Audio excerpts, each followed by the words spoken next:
Two people hear the exact same alarm clock go off at 5 a.m. One rises instantly, the other feels mental resistance and hits snooze. The underlying difference between these two isn't the alarm itself. They both heard it, and they both started the night with an identical desire to be productive. Standard self-help advice assumes the second person lacks willpower or simply needs a more optimized morning routine.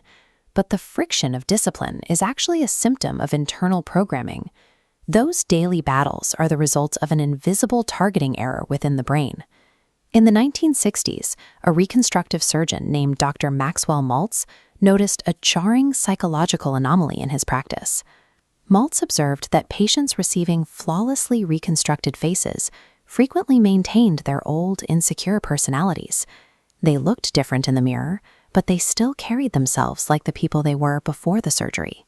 He called this Psycho-Cybernetics, a theory that the human brain operates identically to a guided missile system locked onto a specific coordinate.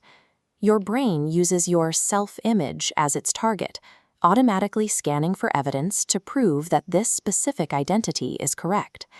If your internal picture is flawed, your subconscious will force you to act out that flaw to keep the system in alignment, regardless of your external reality.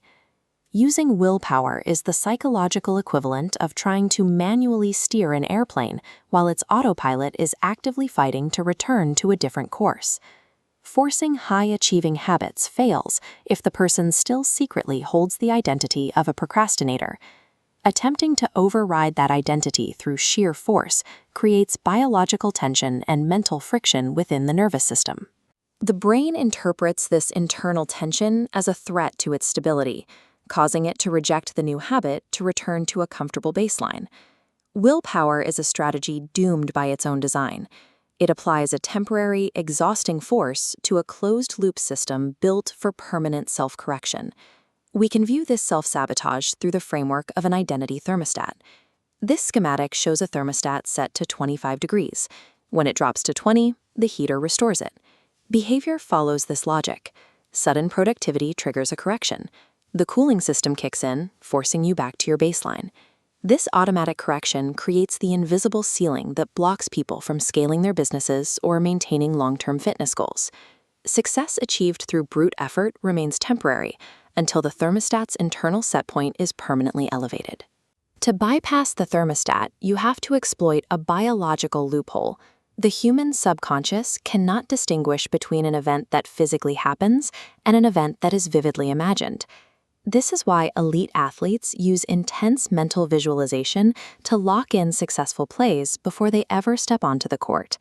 Research has shown that individuals practicing piano notes purely in their imagination yield near-identical physical skill development to those practicing on real keys. Visualization acts as a neurological mechanism to build neural pathways before an action is ever taken. The protocol for shifting identity involves 15 minutes of daily mental rehearsal, deliberately picturing yourself executing difficult habits with total ease. This exercise requires you to actively generate the exact emotions of your future self, such as calm or empowerment, in the present moment.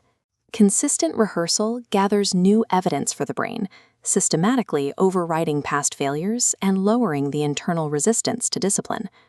Psycho-Cybernetics reveals the ultimate reality of personal growth. You do not rise to the level of your ambitions, but permanently fall to the baseline of your self-image.